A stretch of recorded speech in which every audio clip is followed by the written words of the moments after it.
2023. Hope you all are doing well midweek. Although here in Alberta, we had, I'm not sure about BC, but in Alberta, we had Family Day. So we had a holiday. So it's a short work week this week anyways. So hope you're doing well. So welcome to Innovate BC. Thanks for joining us. My name's Michelle. I am joining from Amiskwaciwâskahikan, Edmonton Treaty 6 territory. It is a cold day today. So I hope wherever you are finding warmth, you are safe, you're well, you're healthy, that you feel a little joy in your heart. So thank you for being with us this afternoon. Just taking a minute, I always think it's important just to take a moment, take a deep breath, maybe have a drink of water, maybe appreciate, all the goodness that you saw in today already. I always say this, I always see rabbits around my home, and I always get really I feel so honored and happy whenever I get to see our relatives. So that's one good thing in my world today. A colleague just turned 60 years old, so celebrating that milestone with him today. So I hope that you're able just to take that moment, take that breath, take that pause, acknowledge and extend gratitude to whatever good is happening in your world. So we give thanks to Creator for this moment, this opportunity that we could get to meet, virtually as a family. So let us know where you're joining from. You utilize that chat box. Today you're joining the presentation, the webinar called Indigenous Organizations as Employers, What You Need to Know. So we got Darrel joining us, who is a partner at a progressive law firm focusing on Indigenous law, employee law, and not-for-profit governance. So we're really excited. Oh, Amber's joining from New Brunswick. So it's supper time there. Awesome. Love that. Welcome. So Darrel, thank you for being here. I know life has got to be busy. I know Creator's got to keep you on your toes. So thank you for joining us. Thank you for lending us your great knowledge, your expertise. And I'm just going to pass this virtual mic over to you. Just letting everyone know, utilize that chat box. If there's any questions, I will definitely make mention of them, and we will have time at the end for those questions and perhaps a discussion. So thank you. Darrel, the floor is yours. Oh, thank you very much for that really nice introduction, Michelle. Hello, everyone. I'm really pleased and honored to be speaking with everyone. I am actually presenting from Calgary at the moment in Treaty 7 territory, and it is also very cold here. And I think we had 40 centimeters of snow in the last 36 hours. So it's a very different, challenging landscape, but it's very beautiful. And it's my first time speaking in front of all of you. I'm very excited. I've participated with Canada events in the past, but this is my first time here with the BC group. So I'm very excited to be here. So my presentation is on workplace policies, and I was first. I want to check in with everyone. I see we have a few people. Are most of the participants located in British Columbia? I know it's a bit hard. I think we're relying on the chat function. We have from Moose Jaw, New Brunswick, Yukon. Okay, so we have various groups. We have BC as well. And we have Northern Manitoba. Okay, so this is a national presentation. This is totally fine. I have a national legal practice, and I'm used to working in various jurisdictions. So that's no problem whatsoever. So my presentation, and I guess the other question I have for everyone before we get started is everyone here coming from? Do some people have responsibilities insofar as kind of management or as an employer, or as kind of a yeah? I guess that'd be the first question. Is that, does anyone here have kind of work in kind of as an employer or in kind of a management field, overseeing employees and that sort of thing.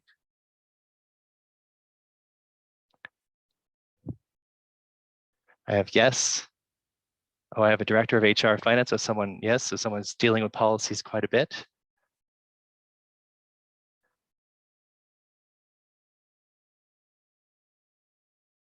But in any case, if you've logged on to this presentation, obviously there's an interest in workplace policy. So that's very good.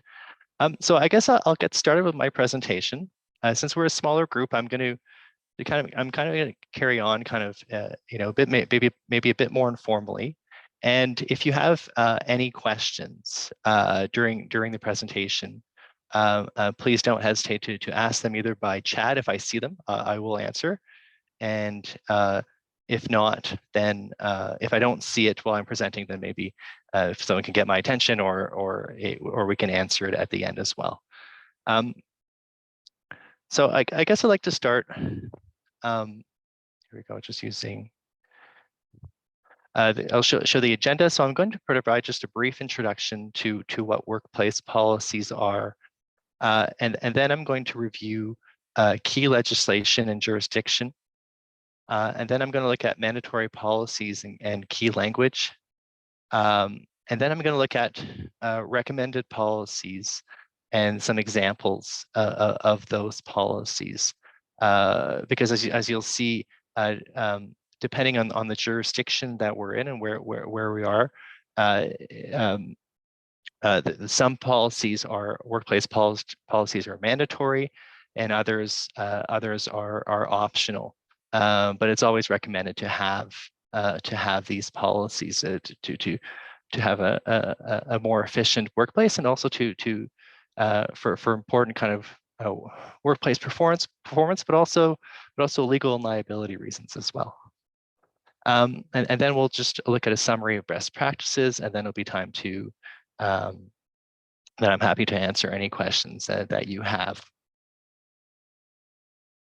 So just briefly, I think Michelle's introduction was very on point.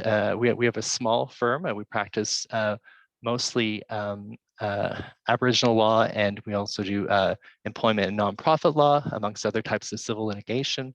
The two lawyers at our firm are me and Catherine Bragg, and both of us would always be available to answer any questions you have regarding policies, but just in general employment contracts, or kind of just general employment law.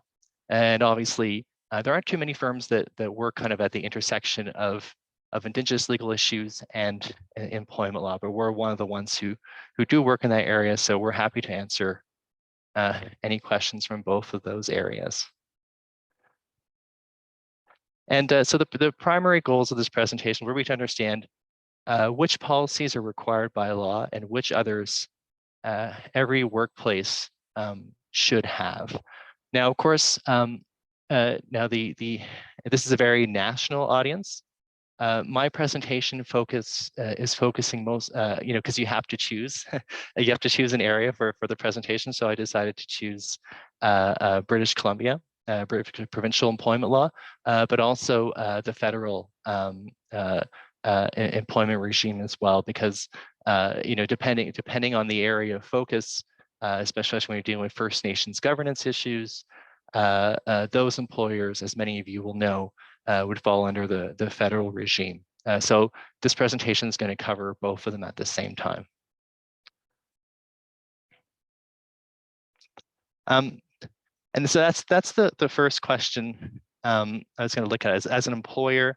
Now, whether this doesn't have to do with either an employment situation, so whether you're working under the Employment Standards Act or the Canada Labour Code, or if you're so this is either whether in a regular employment context, or if you're deciding which type of policies that you're required to have, or also which policies you should have. The first question is obviously to look at to determine which jurisdiction you fall under. Now, most employers, even Indigenous organizations, would usually fall under the provincial area of regulation. However, this is also, but for example, but if the employer is focused on First Nation governance, then so for example, a chief and council, if you're employed directly by the band for First Nation governance issues, then usually you would fall under the Canada Labor Code, Canadian Human Rights Act, and the policies that are required under those acts. I think over time you're seeing more and more organizations determining that they fall under the provincial area of regulation. So this even applies to businesses that are on reserve.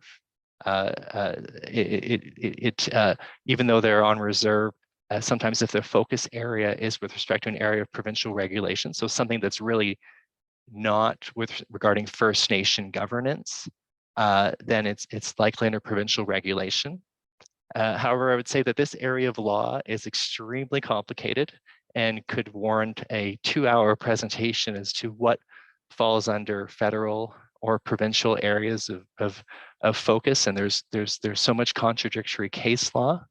But just so you know, is that it seems that most, even most Indigenous organizations usually quite often fall under provincial regulation. And also there are self-governments as well that are opting for provincial regulation. This is sometimes part of modern treaties, but also it depends on the nature of the agreement that they have with respect to their self-governing documents.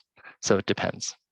That's why, but luckily, most provinces and the federal regime, they each have they each have very similar requirements for their policies.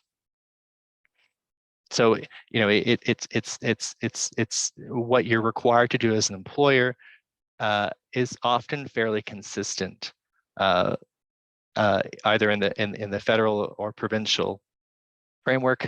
Obviously, the main difference is that if you're under the federal framework, I would say as an employment lawyer, my experience is that kind of the obligations on employers are a bit more stringent in the sense that employees benefit from employment rights that you see more kind of in a union context. So, for example, there are employee rights with respect to termination and termination for cause or without cause are a bit more stringent in the federal labor context. So in that case, sometimes it could be even more important to have very robust policies as an employer that falls under the federal regime. But that's just things to think about in general. But for the sake of this presentation, kind of what I have to say kind of applies. It would apply, I would assume, to most provincial or federal jurisdictions here.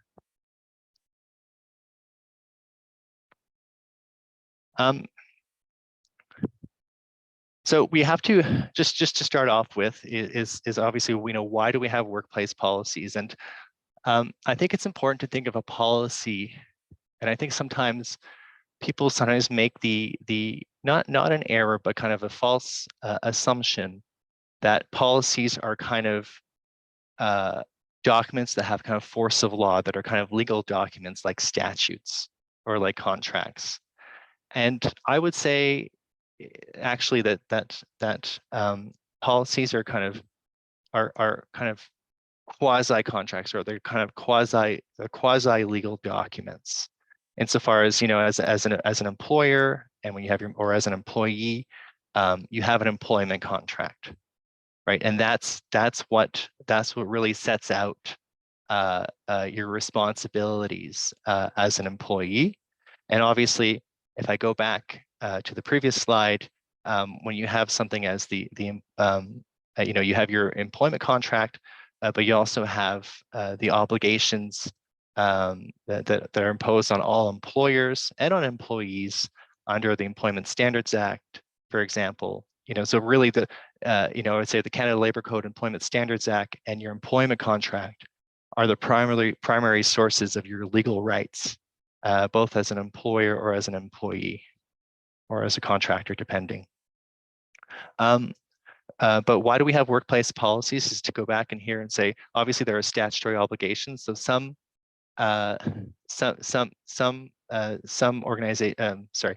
policies are required. Every employer must have, for example, a workplace harassment policy, and that's something we're going to look at too later.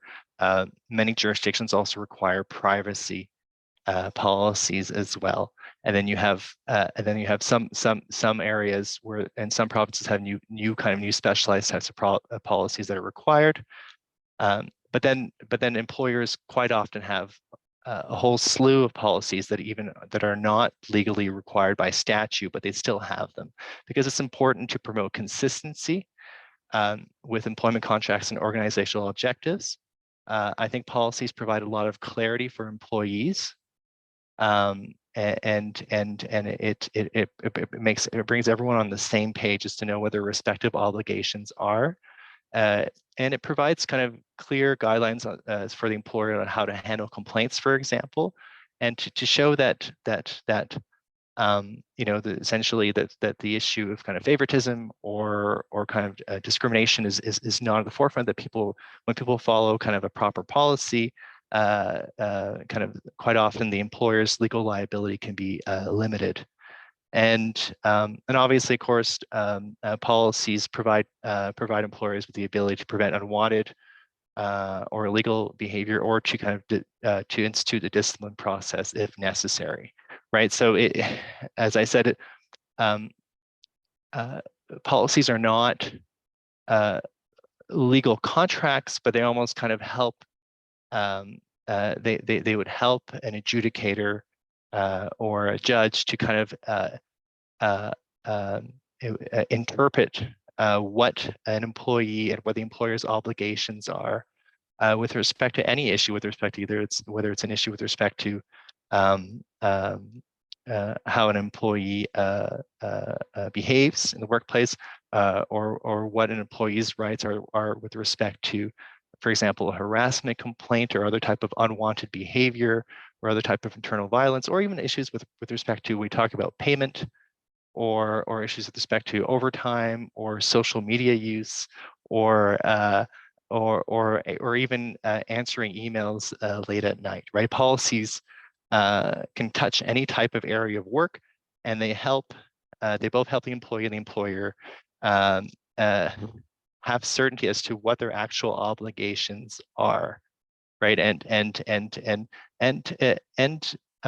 policies can have teeth. Like, they can actually result in consequences for both the employer and or for the employee, but obviously that's when the details become important, where they actually have to you actually have to know about whether, that's depending on how well the policy is written, how well it's communicated, how reasonable the policy is, and whether the policy itself is legal, right? But these are issues we can look at during the presentation.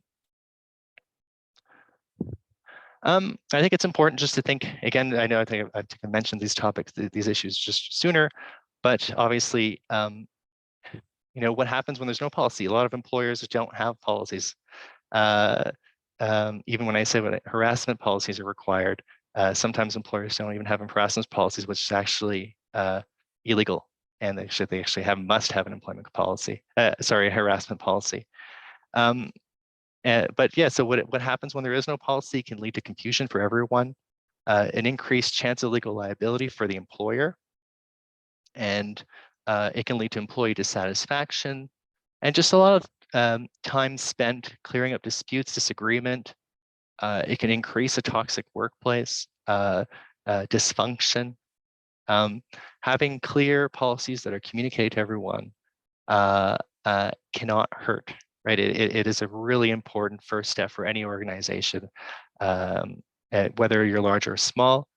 And yeah, there can be penalties, right? There can be most provinces have well, all provinces have the ability to make in each province and in the federal jurisdiction, you're able to make complaints.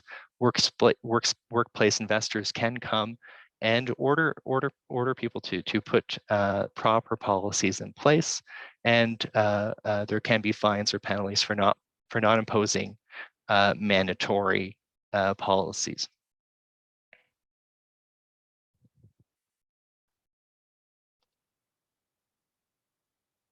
Now, I was going to start the presentation with looking at the mandatory policies.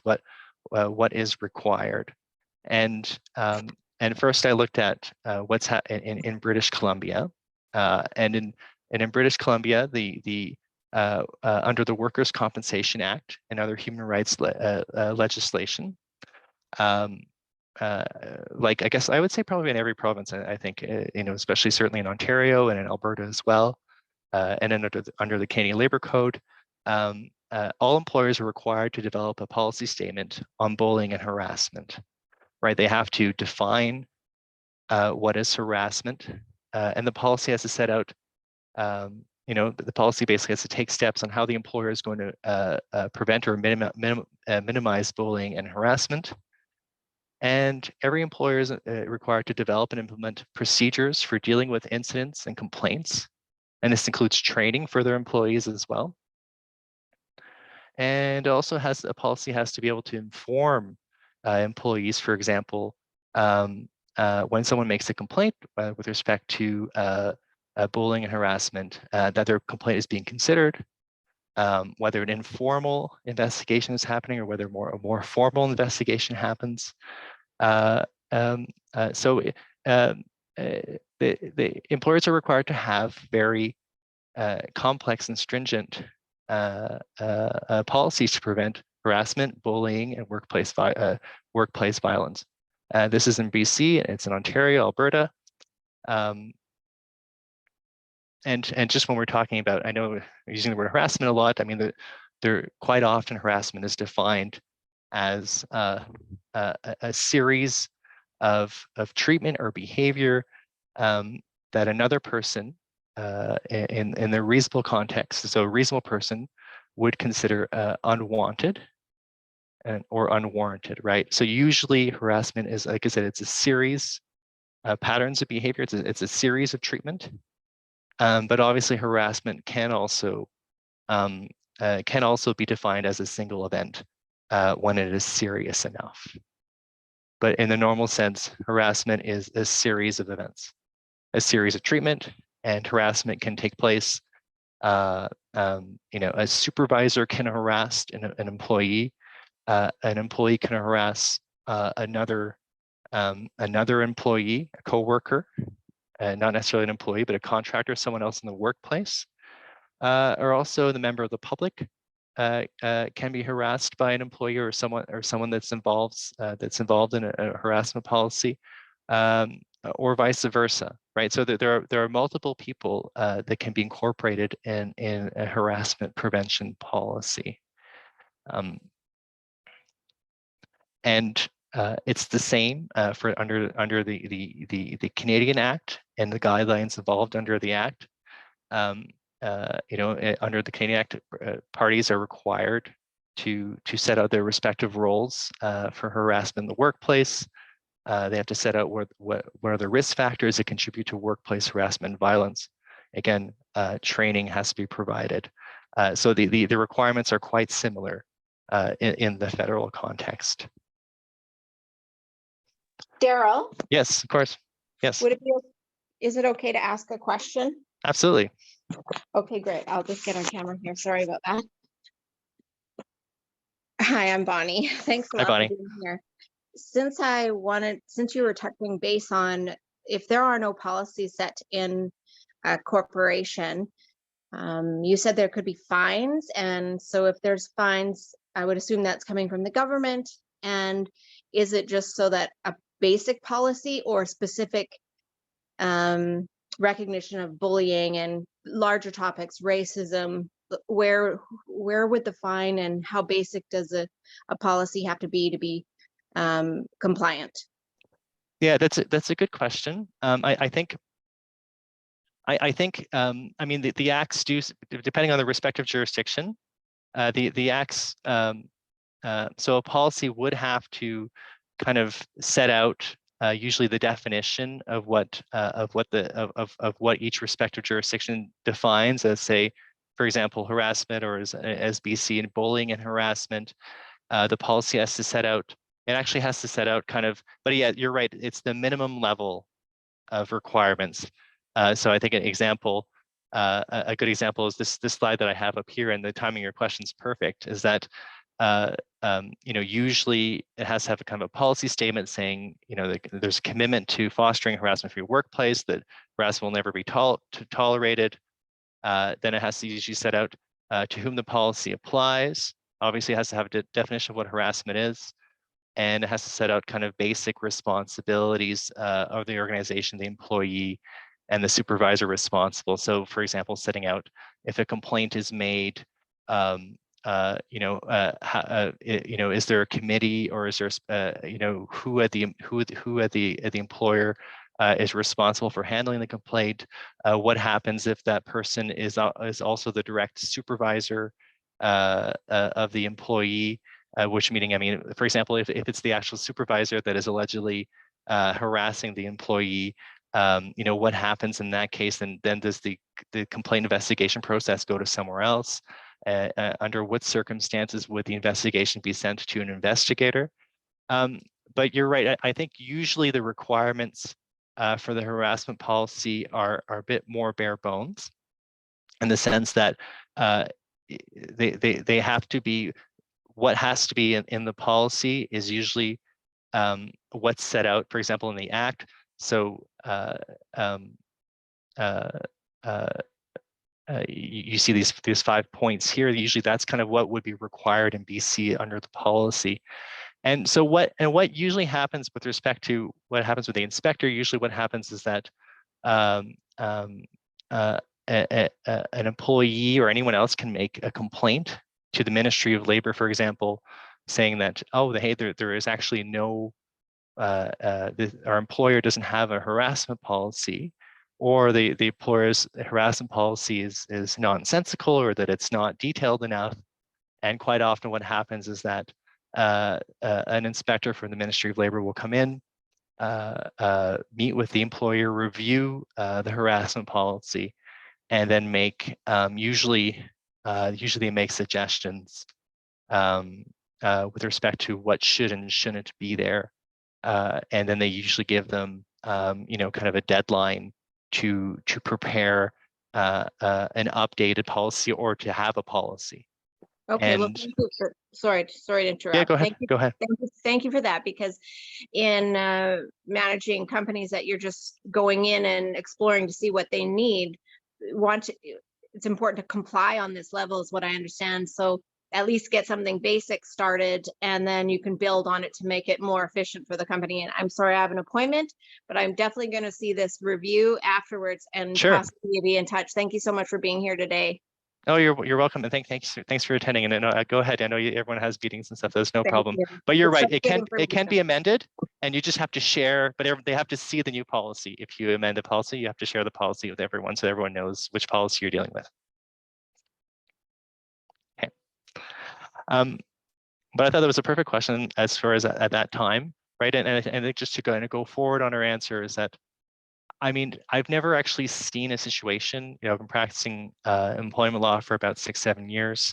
I've never seen a situation where there are actually fines imposed, because usually what happens is that once an investigator becomes involved, the employer usually complies with the order for a harassment policy.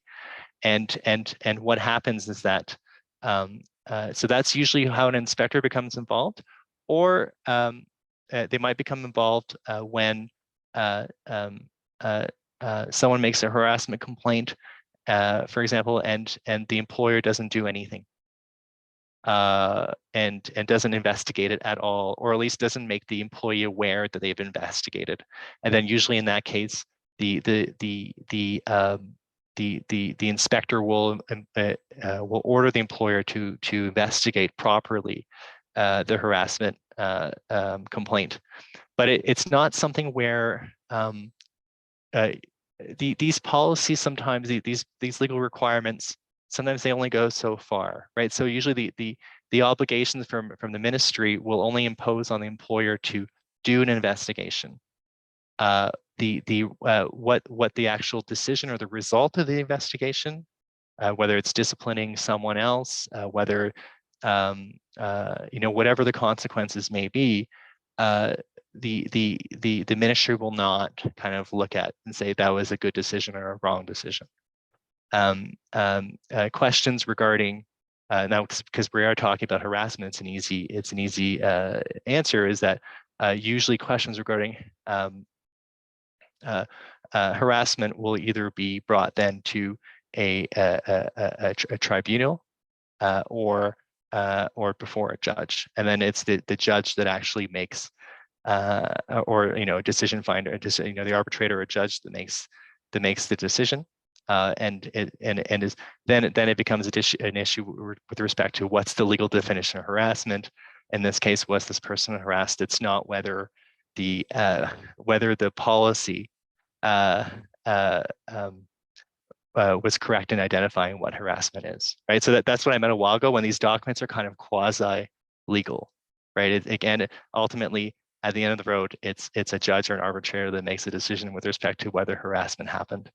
The government really only steps in to make sure that employers have a policy in place so that they're able to deal with issues like harassment so that they can manage it themselves and hopefully properly address it so that the tribunals and the courts don't get too filled up with harassment complaints. And dealing with harassment complaint in a courtroom or in tribunal is probably the least effective place where you want to deal with harassment issue, and usually the best solutions. In most cases, not every case, sometimes it has to go before a judge, but in most cases, a situation can be more efficiently and properly addressed, I think, by an investigator or by an employer in the right at the outset. And I'm happy to talk more about that after the presentation if we want to keep on talking about that.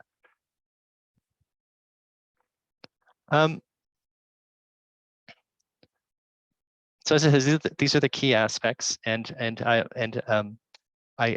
not sure what the normal policy is, but I'm happy to share my presentation after with all of you. I can email everyone. I can share my email with Innovate, and then we can, and I'm happy to share these slides, and people can look at them after as well. As I said earlier, as I said, definitions, setting out responsibilities, and the other issues, mediation, investigation, confidentiality. So, but again, we can look at this after. Most provinces, not most provinces, but some provinces, BC and Alberta, and also under the Canadian Canadian labor code, the federal jurisdiction, also have mandatory privacy policies that have to be imposed. However, that's not so for Ontario and for many other provinces. And this is usually, these are policies that have to deal with how employers handle the personal information of employees and also other people that kind of come into contact with the employer. Obviously, the policy would usually deal with, here in this case, the policy would deal with what are the employee's rights and what are the employer's obligation here when the employer deals with, when the employer handles personal information of an employee. In BC, any policies here talking about consent, limiting collection, of only making sure that any information that the employer has been taken with the consent, that it's limited, and that it's used for only limited purposes, and that it's protected securely. I won't go too much about mandatory privacy policies. I think that it's something that obviously is extremely important. I think even if you're not in Alberta, BC, or under a federal jurisdiction, but it is a bit more specialized. This slide just kind of gives an example of kind of an introduction as to how in British Columbia you're supposed to address privacy obligations. And here the slide is the same. It's just talking about with respect to privacy policies under the federal regime. People always call it PIPEDA. I think you probably may have heard about it if you work in the federal under the federal jurisdiction.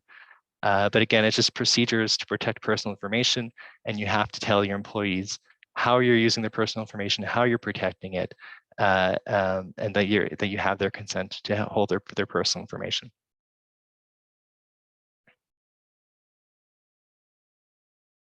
I think these are things I just said already. And I just want to talk about that every jurisdiction has a few other mandatory policies, but definitely harassment and privacy are the ones you see most often. A new policy that I found very interesting was what's happened in Ontario. Now employers with over 25 people are required to have a disconnecting from work policy. And it's very interesting. So basically, it's a policy that so employers are required. Basically, there has to be a policy that talks about not engaging in work-related communications, including emails, telephone calls, video calls, or the sending and reviewing of other messages, so as to be free from the performance of work. So basically, so these requirements are that any employer in Ontario, for example, over 25 employees, has to have a policy about when employees are expected to, for example, answer an email. When are they expected to check their emails, or when are they expected to check their phone when they're not working? And also, in what circumstances are they allowed to answer, or what circumstances are they expected to answer or not expected to answer? So, for example, are there certain situations with a particular client, maybe a more important client, where it is expected that they answer their email at 10 o'clock at night, or when are they not expected to address take part in this type of behavior? What type of out of office messages are they supposed to have, right? So again, so I think this is a good example of what a policy is, right? And what the law requires is that here in Ontario, there's not an obligation. There's only an obligation to have a policy. It's not an obligation as to what the policy. There's no actually obligation as to what is contained in the policy. So some employers might require their employees, or might expect their employees to, for example, answer emails after their shift is done, whereas others will not have the requirement in the policy. But again, I think it's just important, again, for people, it's really important for employers and for employees to kind of have this discussion, to actually think actively about what these obligations are. And quite often what you do see is, again, is that, for example, in the situation of disconnecting from work, is that it results in kind of maybe more reflective approach to work, and that also hopefully the goal is that employees don't feel pressure, for example, to check their emails on Sunday morning, or whether in case and can just actually, they don't feel bad about not checking on Sunday morning, and know that they can just check their emails going into the office at 8:30 on Monday, and that'll be all right. And I think this is an area of law that will be growing, and I wouldn't be surprised if most jurisdictions in Canada have some sort of disconnecting from work policy or law. You see in Europe, they're becoming very, very advanced in that. In many jurisdictions across Europe. I believe, I'm not sure if I believe it's in France, where there are actually laws with respect to, it's actually illegal for an employer to email. So, for example, for a manager to email an employee, say, for example, at 6 p.m. After a work day or something. There's a certain time of day where all communications are off limits. So this might be an area where we see a lot of growth, change and, for the better in the future with respect to disconnecting from work. So for the moment, it's only in Ontario, but I think this is an area that will probably be, everyone will have to deal with soon enough. And I think it's an area that everyone should have a policy in anyway. I think this is just what I was talking about here. The employer has to set their expectations, the time of day of the communication, the subject matter of the communication, and what the respective requirements are. Now, I've talked about exactly what's mandatory, what's mandatory, and what's kind of recommended. And here on this slide, I kind of setting out what are the most common workplace policies that you see, and maybe the ones that are most recommended are the ones that you see the most these days. Respect in the workplace or anti-discrimination policies, I think are extremely important, and maybe in some jurisdictions are actually mandatory, kind of, or almost basically mandatory, to policies with respect to anti-discrimination policies. And I think I would also include accommodation policies as well with that. So we're talking about accommodations are incredibly important, and for what we're talking about earlier with respect to policies besides providing clarity for employees and for people to know what their rights are. For example, when you look at an accommodation policy, so kind of setting out, for example, under what circumstances individual accommodation is provided and to whom, and kind of what are the proper steps that an employee must follow to kind of successfully kind of navigate the accommodation process, I think is extremely important because this also it protects organizations and employers from kind of messier issues with respect to discrimination. To say that because it's something that I see a lot of my work. I work on behalf usually. I work on behalf of employees and employers, and also I work quite often in the labor context as well, on behalf of public sector labor firms and representing employees, in accommodation disputes, and quite often that's kind of where the trouble starts, is when you have vague or unexisting or accommodation policies that don't that allow kind of too much subjective decision making, and people and results in where the employer makes decisions based on accommodation that maybe people view as treating different employees differently, and that's usually where the trouble comes from. So if you have a very robust accommodation policy with very strict guidelines and steps as for decision making, that's extremely important for any employer. Of course, I think overtime and bonus or commissions is always important, and to have any policy regarding that. Often employment contracts talk about those issues as well, so that's okay. Drug and alcohol policies, and especially cannabis policies. And the cannabis policies is an extremely fast-growing area. I guess everyone could imagine, because every employer is starting from square one. Sorry, and so and people are really literally not making it up, but just trying to figure out how as every day about how we're dealing with cannabis. There's so many unknowns about kind of what as far as how cannabis in the workplace affects people. So it's of course, I think very important to have an updated cannabis and drug and alcohol policy. It's an area that's really moving quickly. and that I think it's just important to kind of stay on top of that, because I think the law is kind of going everywhere in that respect. And then I think, I mean, this list, they're all important.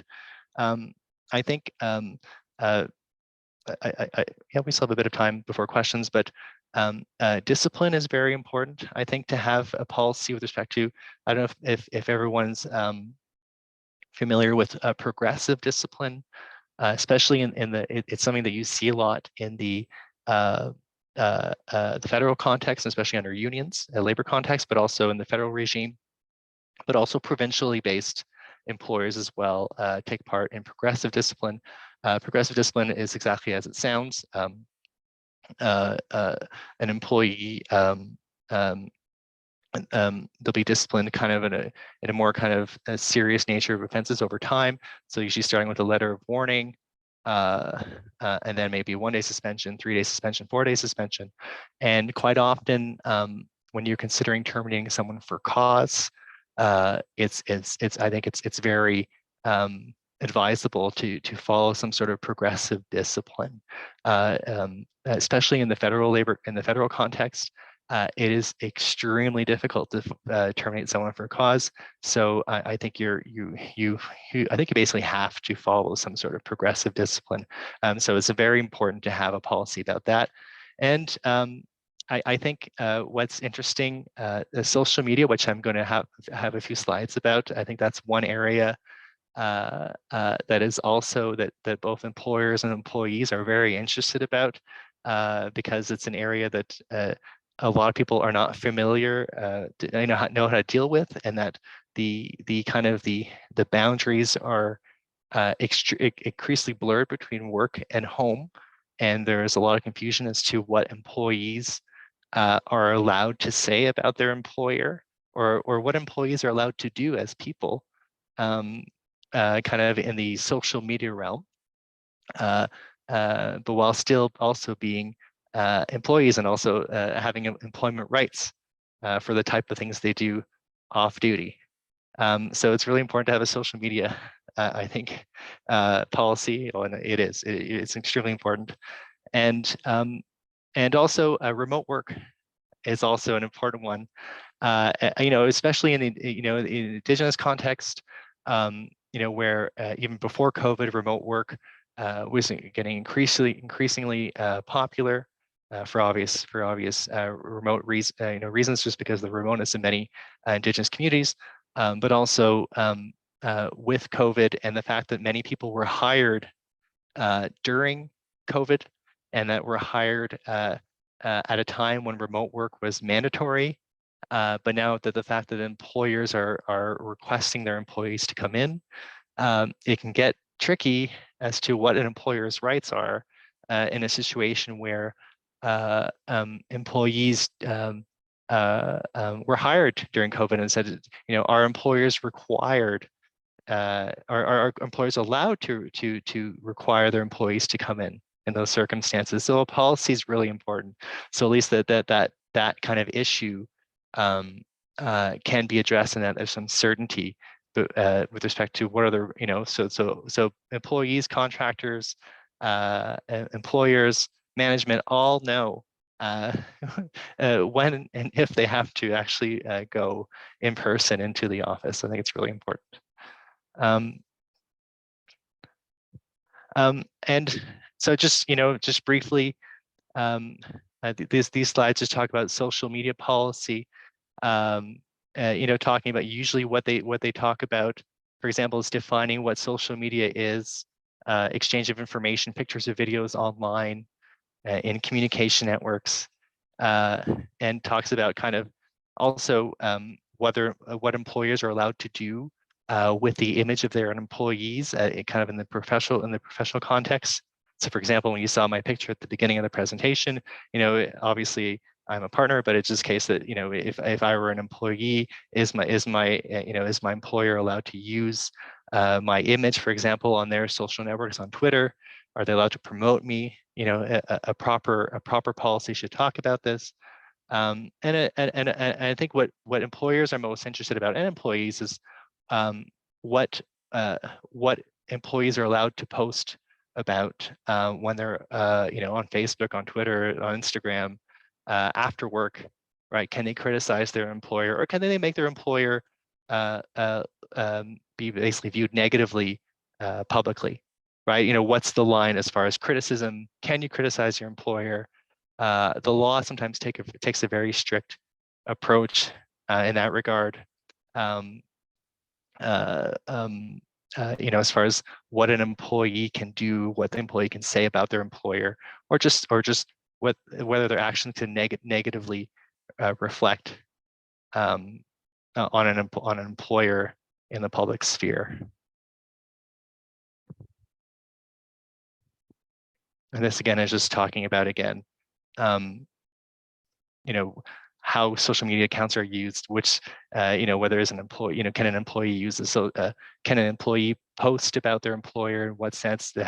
Should they have consent first before posting about their employer? That sort of thing. So I think I'll just wrap up with, because I know I want to give some time for answering questions. That there are some best practices for any policy. First of all, the policy must be distributed to have any kind of legality to it. An employee must actually have must be able to actually access, or actually must be able to see a policy. If they don't see it, the policy doesn't exist. It has no teeth. So it must be known by the employee. A policy must be consistently enforced. If it has to apply to everyone equally, otherwise it has no force. You can't just you can't just sit on it for 2 years and then spring it upon an employee. That is not legal. It has to be always enforced and active. Of course, it must be reasonable. It must be legal. Otherwise, you cannot enforce that policy.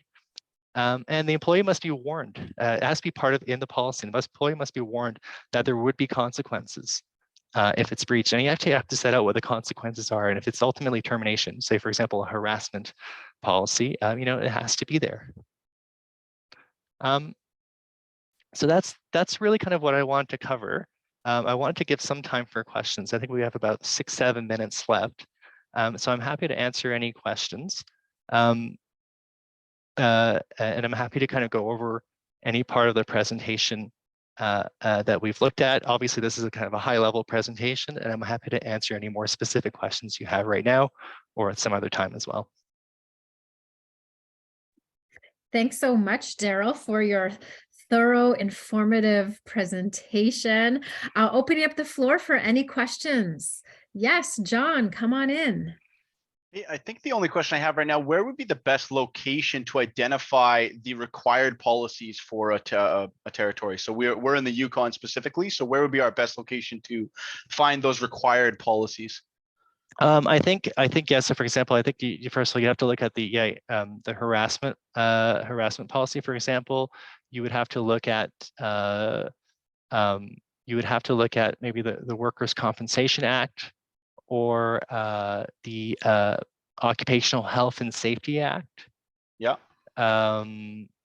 Or sometimes it's also under the Employment Standards Act. I'm using the kind of many provinces, they're called the Employment Standards Act or the Employment Standards Code, and quite often they have regulations. Are you familiar with CANLI? CANLI, no. Yeah, so CANLI is kind of the area. It's a website that's free, and it's CANLII.org, and it's basically the legal resource, and it's used by a lot of lawyers, and it's the place where you can find all the cases and all the legislation, and quite often when you look at these legislations, like these statutes, like the Workers' Compensation Act,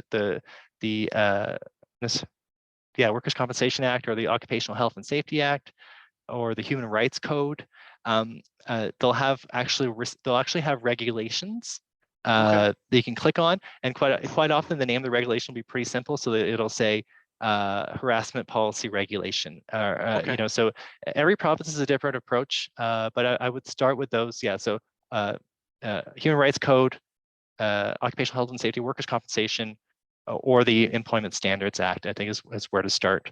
Awesome. Thanks a lot, Darrell. Google helps too. All right. Thanks for the question, John. All right, any more questions out there? We would love to hear from you. And feel free to also use that chat box as well. I haven't checked the chat in a while. Let's see. Yeah, Canley. Yeah, that's it. That's how it's spelled. And you see in the chat there, it's there. So it's CANL, capital II. It's really good. It's free, and Laura, I use it all the time. You know, I use it for finding cases as well. It's really helpful.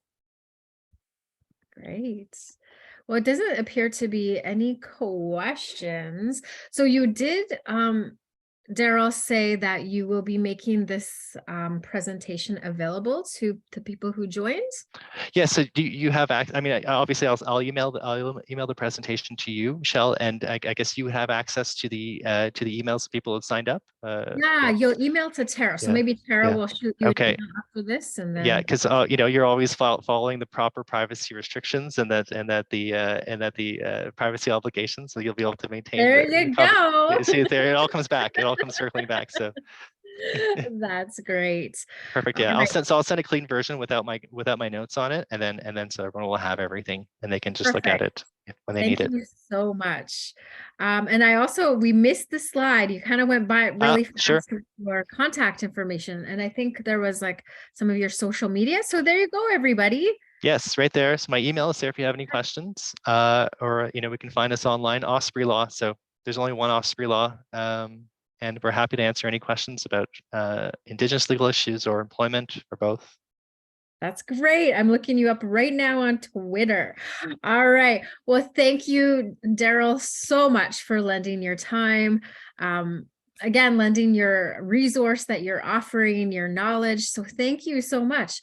And thank you, everybody, for joining us this Wednesday afternoon. And hopefully we'll see you again soon. So be well. Take care. Thank you very much. Thanks, Michelle. Bye-bye.